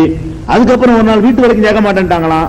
இந்த மாதிரி ஆளுடைய நோய் நமக்கும் ஒட்டிக்கிறோம்னு சொல்லிட்டு அந்த அளவுக்கு புறக்கணிச்சுட்டாங்களாம். கூந்தலை வெட்டி வித்துட்டு சோறு கொடுத்தான் அந்த பொம்பளை. கூந்தலை வெட்டி வித்துட்டு நினைச்சான் சோறு கொடுத்து. இப்படி எல்லாம் பயங்கரமா கதை விட்டு இருக்கிறாங்க. இது எல்லாமே போய் இப்படி அல்லாவும் சொல்லல, அல்லாஹ்வுடைய ரசூலும் சொல்லல. என்ன இருக்குதுன்னு கேட்டா, அய்யூப் நபியை ஒரு பிரார்த்தனை செஞ்சான்னு வருதுங்க. இதெல்லாம் டெவலப் பண்றது, அந்த கருவை வச்சுக்கிட்டு குர்ஆன் ஆயத்தை வச்சுக்கிட்டு கதை டெவலப் ஆயிருச்சு. என்ன ஆயத்துன்னு கேட்டா, 21வது அத்தியாயம் 83, 84 ஆகிய 2 வசனங்களில் அவருடைய துஆ இடம்பெறுகிறது. அய்யூப் நபியை பத்தி அதிகமா வரக்கூடிய என்னன்னு கேட்டா, அவர் அல்லாஹ்ட்ட ஒரு துஆ செய்யறார். அது எங்க வருதுன்னு கேட்டா, 21வது அத்தியாயம் அம்பியாங்கிற அத்தியாயத்துல 83, 84 என்ற 2 வசனங்களில் என்ன சொல்றான்னு கேட்டா, அய்யூபையும் நினைவு கூறுங்கள், இதுநாதா ரப்பஹு, அவர் தனது இறைவனிடத்திலே பிரார்த்தனை செய்தார். என்ன பிரார்த்தனை செய்யறாரு? இன்னி மஸ்ஸனியல் லுர்ரு, இறைவா எனக்கு பெரிய தீங்கு ஏற்பட்டு விட்டது, பெரிய நோய் கஷ்டம் ஏற்பட்டு விட்டது. அந்த அர்ஹமுர் ராஹிமீன், நீ கருணையாளர்களுக்கெல்லாம் பெரிய கருணையாளனா இருக்கிற, நீ தான் எனக்கு ஏதாவது செய்யணும் என்று கேட்டார். ஃபஸ்தஜப்னா லஹு, அவர் பிரார்த்தனையை நாங்கள் ஏற்றுக்கொண்டோம். அல்லாஹ் சொல்றான், நாம் ஏற்றுக்கொண்டோம். ஃபகஷஃப்னா மா பிஹி மின் துர்ரின், அவருக்கு ஏற்பட்ட அந்த தீங்கை நாம் அகற்றினோம். வஆத்தைனாஹு அஹ்லஹு வ மிஸ்லுஹும் மாஹும், அவர்கள் குடும்பத்தாரை அவருக்கு வழங்கினோம், அவர்கள் போன்றவர்களையும் வழங்கினோம். ரஹ்மத்தம் மின் இந்தினா, நமது அருளால் அவருக்கு கொடுத்தோம். வ திக்ரா லில் ஆபிதீன், வணங்கக்கூடியவர்களுக்கு ஒரு படிப்பினையாக இப்படி செய்தோம். இவ்வளவுதான் இருக்குது. இதை வச்சுக்கிட்டு துன்பம் ஏற்பட்டுச்சுன்னு கேட்டிருக்காருல, அப்ப துன்பம்னா என்ன அப்படி இருக்கிறது. துன்பம்னா என்னது? நோய். நோயின்டா எல்லாருக்கும் தான் வருமே, பெருசா சொல்லணுமே, புழுத்து போற நோய் அப்படின்னு பெருசாகிட்டே போறது, இப்படி வளர்த்துக்கிட்டு போறது. இதெல்லாம் கிடையாது. இன்னும் சொல்ல போனா, இவர் ஒரு நோய்ப்பட்டார்ல, 10 வருஷம் ஆச்சான், 20 வருஷம் ஆச்சான், அல்லாட்ட கேட்க மாட்டேன்ட்டாராம். எல்லாரும் சொன்னா அல்லாட்ட கேட்க வேண்டியானப்பா, 70 வருஷம் ஆரோக்கியமா இருந்தேன்ல, 70 வருஷம் நோயா இருந்துட்டு போறேன், நான் ஏன் அல்லாட்ட கேட்கணும்? 70 வருஷம் நான் சுகமா இருந்தேன்ல. அப்ப 140 வயசு வரைக்கும் அவர் அப்படி கஷ்டப்பட்டாராம். 70 வருஷம் நல்லா இருந்தாராம். நோய் வந்துச்சான், நோய் அல்லாட்ட கேட்க மாட்டேன்ட்டாராம். இன்னொரு 70 வருஷம் நோயோட நான் இருக்கிறேன், அந்த அந்த அனுபவிச்சதுக்கு பிராயச்சித்தம் இது. இதெல்லாம் கட்டுக்கதை. நோய் வந்தா எல்லாரும் கேட்கிற மாதிரி அவர் அல்லாட்ட கேட்கிறாரு. நோய் ஒரு கஷ்டம் இல்லாத நோய் வந்திருக்கும், இல்லாத நோய் வந்திருக்கு, பெரிய நோய் வந்திருக்கு, கேட்டாரு கொடுத்தோம், முடிஞ்சு வச்சுக்கிற. இதோடு நிறுத்திக்கணுமே தவிர இதுக்கப்புறம் நம்ம டெவலப் பண்ணக்கூடாது. இது ஒண்ணாச்சா. அடுத்து என்ன தெரியுமா? அடுத்து 38வது அத்தியாயம், 2வது இடம். 38வது அத்தியாயத்துல 41, 42, 43, 44 வசனம், மொத்தம் 6 வசனம் தான் இவரை பத்தி வருது. அதாவது 21வது அத்தியாயத்துல ஒரு 2 வசனம், 38வது வசனத்துல அத்தியாயத்துல வரிசையா ஒரு 4 வசனம். அந்த 4 வசனம் என்ன சொல்றது பாருங்களேன். ஒதுக்குர் அப்தனா அய்யூப், நமது அடியார் அய்யூபை நினைவு கூறுங்கள்.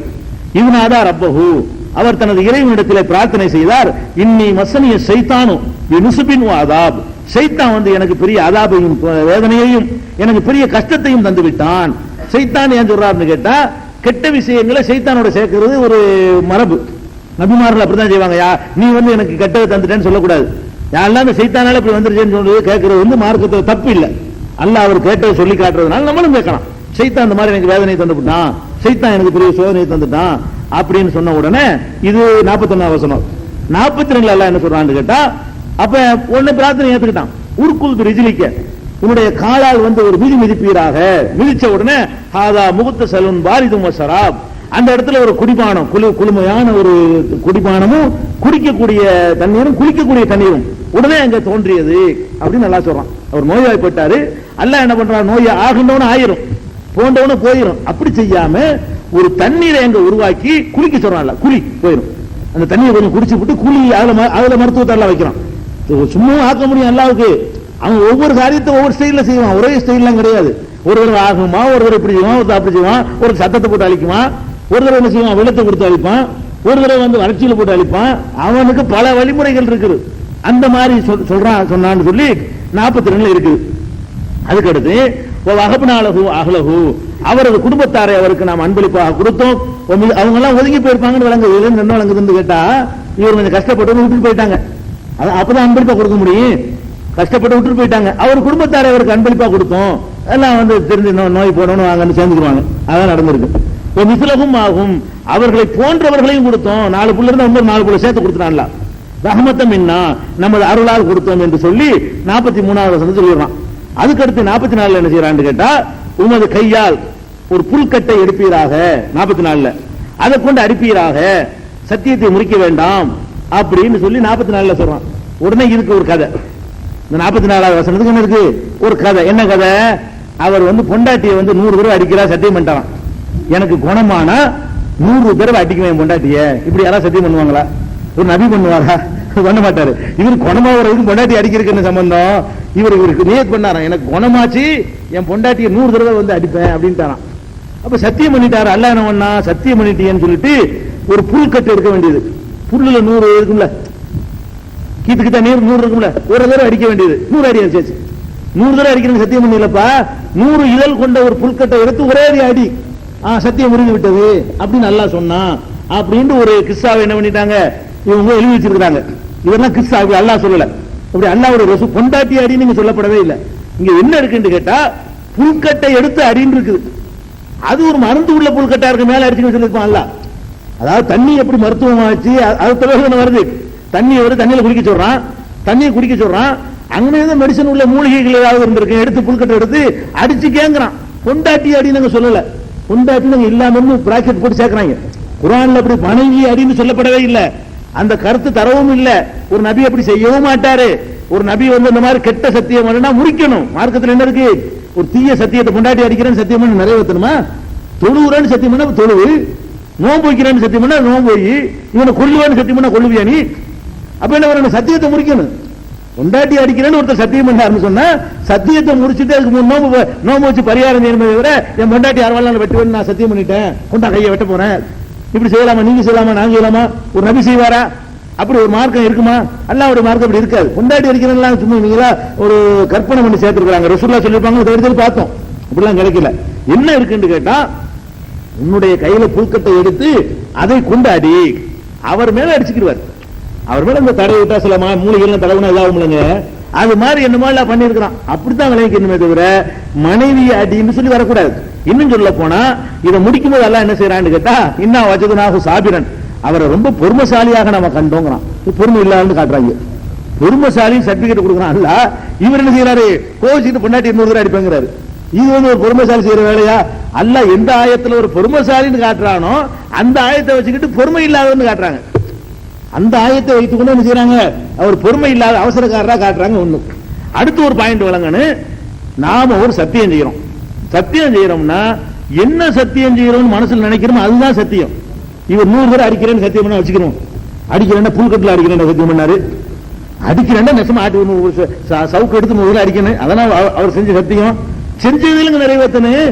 செஞ்சது நிறைவேற்ற கள்ள தந்திரங்களுக்கு கொடுப்பானாப்ப, இது தந்திரங்களுக்கு கொடுக்கறதானே.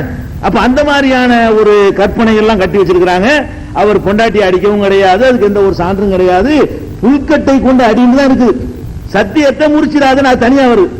அதாவது புல்கட்டால் அடிச்சுட்டு விடுவாயாக ஒலா தகனது, சத்தியத்தை நீ முடிச்சிடாது. சத்தியம் பண்ணிருப்பாரு, அதாவது இந்த மாதிரி நோய் குணமானா நான் அதை செய்யறேன் இதை செய்யறேன்னு சொல்லியிருப்பாரு. சத்தியத்தை முடிக்காதப்பா, சத்தியத்தை நிறைவேற்றிரு அப்படின்றதையும் ஒரு 2 சம்பந்தப்படுத்திக்கிட்டு மனைவியின் இடையில ஒரு வார்த்தையை சொருவி எல்லா தரிசீர்கள் குர்ஆனுடைய விரிவுரையில் எழுதப்பட்டது எடுத்து பாத்தீங்கன்னா 95 உமது மனைவியை அடியாக அப்படின்னு சொல்லிட்டு விளக்கம் வர. என்ன விளக்கம்? இந்த மாதிரி கூந்தலை வித்துட்டு வந்தாரு, கோவம் வந்துருச்சு அவருக்கு. நீ எப்படி கூந்தலை வித்துட்டு எனக்கு சோறு போடலாம்னு சொல்லிட்டு கோவம் வந்து அதுக்கு 9 கதை மொத்தம் அதுக்கு. இவர் ஏன் பொண்டாட்டி அடிக்கிறேன்னு சொன்னாரு என்பதற்கு எத்தனை கதை? 9 கதை. ஒரு நாள் லேட்டா வந்துச்சு அந்த பொம்பளை, நீ எங்கேயோ போயிட்டு வரேன்னு சந்தேகப்பட்டு உன்னை அடிப்பேன் அப்படின்றாராம். இப்படி எல்லாம் ஒரு நபியை பற்றி சொல்லத்தகாத கற்பனை கதை எல்லாம் கட்டி அவருடைய அந்தஸ்தையும் தகுதியும் குறைக்கிற மாதிரி இருக்குது. அவர் பொறுமையாளர் என்று அல்லாஹ் சர்டிபிகேட் கொடுத்த பிறகு இன்னா வஜதனாஹு சாபிரன், அல்லாஹ்வே சர்டிபிகேட், நாம் அவரை பொறுமையாளராக கண்டோம். நிஅமல் அப்து, அவர் நல்ல அடியார், இன்னஹு அவ்வாப், திருந்தக்கூடியவர் என்று அல்லாஹ் சர்டிபிகேட் பண்றான். இதுதான் அதுல உள்ள விஷயம். அந்த கதையும் பொய். இது போக இவருடைய யூசுப் நபி அய்யூப் நபியை பத்தி ஹதீஸ்ல என்னமா குர்ஆன்ல வருதான். அய்யூப் நபி வரலான்னு யார் சொன்னாலும் பொய் சொல்றாங்கன்னு அர்த்தம். அந்த 6 வசனத்தை தவிர வேற ஒண்ணுமே அல்லாஹ்வும் சொல்லல ரசூலும் சொல்லல. அல்லாஹ்வும் ரசூலும் சொல்லல, வேற யாருக்கும் தெரியாது. யார் சொன்னாலும் இட்டு கட்டி சொல்றாங்கன்னு அர்த்தம். ஒன்னு அல்லாஹ் சொல்லணும், இல்லாட்ட ரசூல் சொல்லணும். அடுத்து என்ன வருதுன்னு கேட்டா, அய்யூப் நபி அவர்கள் ஒரு நாள் புகாரில வரக்கூடிய ஹதீஸ், புகாரில 279, 3391, 7493 ஆகிய ஹதீஸ்கள்ல வருகிறது. அய்யூப் நபி அவர்கள் ஒரு நாள் நிர்வாணமாக குளித்துக் கொண்டிருந்தார்கள். அந்த ஹதீஸ் வாசகம் விளக்கம் 2வது வச்சுக்கிறோம். நிர்வாணமாக குளித்துக் கொண்டிருந்தார்கள். குளித்துக் கொண்டிருக்கும் பொழுது தங்கத்தாலான ஒரு வெட்டுக்கிளி இருக்குல்ல, வெட்டுக்கிளின்னு தெரியுமில்ல, அந்த வெட்டுக்கிளி தங்கத்தில் செஞ்ச மாதிரி பத்திரம் விழுவுது. உளுந்த உடனே என்ன செய்யறாருன்னு கேட்டா இவர் உடனே அந்த துணியை வச்சு அப்படி அமைக்க பிடிக்கிறார். துணியை வச்சு தானே பிடிப்போம், கையில பிடிக்க மாட்டோம்ல. ஒரு வெட்டுக்கிளி மாதிரி வந்தா அதை போய் துணியை வச்சு பிடிக்கிறார். பிடிச்ச உடனே அல்லாஹ் கூப்பிடுறான், ஐயூபே இவ்வளவு செல்வத்தை நான் உனக்கு தந்திருக்கிறேன், அவ்வளவு தந்திருக்கும் போது இது போய் அப்படி பதறிக்கிட்டு போய் அல்றிய, இது நியாயமாண்டு அல்லாஹ் கேட்கிறான். உடனே ஐயூப் நபி சொல்றாங்க, அல்லாஹ்வுடைய இறைவா உன் கண்ணியத்தின் மீது ஆணை, நீ கொடுக்கிற பரக்கத்தை நான் வந்து தவிர்ப்பேனா? நீனா போடுற புத்திருந்து உழுவுது, உன்னுடைய பரக்கத்து யாருக்கு தேவையில்லை, அதனால தான் நான் எடுக்கிறேன் என்று சொன்னார்கள் என்று ஒரு ஹதீஸ், ஆதாரப்பூர்வமான அறிவிப்பாளர்களை கொண்ட ஹதீஸ் தான் இருக்கிறது. இதுல என்ன விளங்குதுன்னா, நல்ல வசதியா இருந்திருக்கான்னு விளங்குது. அதாவது முதல்ல நோய்வாய்ப்பட்டு ஒரு கஷ்டப்படுத்தி போட்டு அப்புறம் அல்லாஹ் என்ன பண்ணிட்டானா தாறுமாற அள்ளி கொடுத்துருக்கான். தங்கத்தால் ஒரு வெட்டுக்கிளி விழுந்ததை எடுத்தது கூட இதை விட உனக்கு ஜாஸ்தியா தந்திருக்கான்னு சொன்னா, இதையெல்லாம் எடுக்கிற எவ்வளவு உனக்கு தந்திருக்கேன், ஏன்பா எடுக்கிறேன்னு கேட்டா எவ்வளவு கொடுத்துருப்பான்ல, நிறைய கொடுத்துருக்கான் என்று விளங்கி கொள்ளலாம். இந்த நிர்வாணமா குளிச்சாருங்கிறது இருக்குல்ல, நிர்வாணமா குளிச்சாருன்னு நீங்க நிர்வாணமா போய் குளிச்சிடாது யாரும் ஏன்னு கேட்டா, இது ரெண்டு விஷயம் இருக்கிறது. ஒன்னு, அய்யூப் நபி அவர்கள் நிர்வாணம் என்ற சொல்லு குர்ஆன்ல எடுத்து பாத்தீங்கன்னு சொன்னா முழுசா அவுத்து போடுறதுக்கு மட்டும் நிர்வாணம் கிடையாது. ஒரு அறகுறையான ட்ரெஸ் அணிகிறாங்க இல்லையா, அதையும் நிர்வாணம் என்று சொல்வார்கள். ஒரு அன்றாயிரம் மட்டும் ஒருத்தர் போட்டுட்டு போனார்னு வைங்களேன், அதையும் நிர்வாணம் சொல்லலாம். முழு ஆடை இல்லாமல் அறையா இருக்காங்கல்ல, அந்த அறையா இருக்கிறதையும் என்ன செய்வார்கள், நிர்வாணம் என்று சொல்வார்கள், அரபு மொழியில் சொல்லுவாங்க. நபி ஸல்லல்லாஹு அலைஹி வஸல்லம் ஒரு ஹதீஸில் சொல்றாங்க, எதிர்காலத்தில் சில பெண்கள் உண்டாவாங்க, அவங்க காசியாத்தும் ஆரியாத்தும் ஆடை அணிந்து நிர்வாணமா இருப்பார்கள்ங்கிறாங்க. அப்ப அரை நிர்வாணத்தை ரசூலுல்லாஹ் அப்படி சொல்றாங்க, காசியாத்தும் ஆரியாத்தும் ஆடை அணிந்திருப்பார்கள், ஆனா நிர்வாணமா இருப்பாங்க. அப்படி இருக்க முடியுமா? அறகுறையாக ஆடை அணிந்திருக்கிறதை நிர்வாணம் என்று சொல்வார்கள். அப்படித்தான் எடுத்துக்கொள்ளணும். ஏண்டுகளுங்களேன், ஆதம் ஹவ்வாவுல இருந்து அல்லாஹ் இயற்கையா அந்த உணர்வை கொடுத்துட்டான். அந்த மரத்தை சாப்பிட்ட உடனே அந்த உணர்வுகள் வந்தோன்னு என்ன செஞ்சாங்க, ஓ தபிகா யக்ஸிபானி அலைஹிமா மின் மரத்தில் ஜன்னா, உடனே சொர்க்கத்தை இலை எடுத்து மறைக்க ஆரம்பிக்கிறாங்க. வேற அந்நிய ஆளு யாரும் இல்ல, இத்தனை பொண்டாட்டி புருஷன் தான் நிக்கிறாங்க. பொண்டாட்டி புருஷன் மட்டும் இருக்கக்கூடிய நேரத்தில் கூட அவங்க வெக்க மேலிட்டு உடனே அல்லாஹ்வுல வஹீல அறிவிக்கல, உடனே இலையை எடுத்து மறைக்கிறாங்க. பாருங்க, இதான் இயற்கை, இதுதான் நல்லவர்களுடைய பண்பாடு. இப்படித்தான் நபிமார்களை வந்து அல்லாஹ் எத்தனையோ வருஷங்களுக்கு பிறகு, லட்சம் வருஷத்துக்கு பிறகு வந்திருப்பாரு அய்யூப் நபி. அப்ப அந்த படைச்ச முதல் மனிதருக்கே இருந்த வெக்க உணர்வு காலங்காலத்துக்கு அதிகமாகிட்டு தான் வரும். அதனால வந்து அவங்க நிர்வாணங்கிறது என்னன்னு கேட்டா, குளிப்பதற்கு உரிய ஆடை ஒரு அன்றாயிரம் போட்டு குளிச்சிருப்பாங்க, அப்படி எடுத்துக்கொள்ளணும். சரி, நிர்வாணம் நேரடியா செஞ்சீங்களா, செஞ்சுட்டு போங்க. அப்படி செஞ்சாலும் ஒருத்தர் நம்ம மறக்க முடியாது, நமக்கு அனுமதி இல்லை.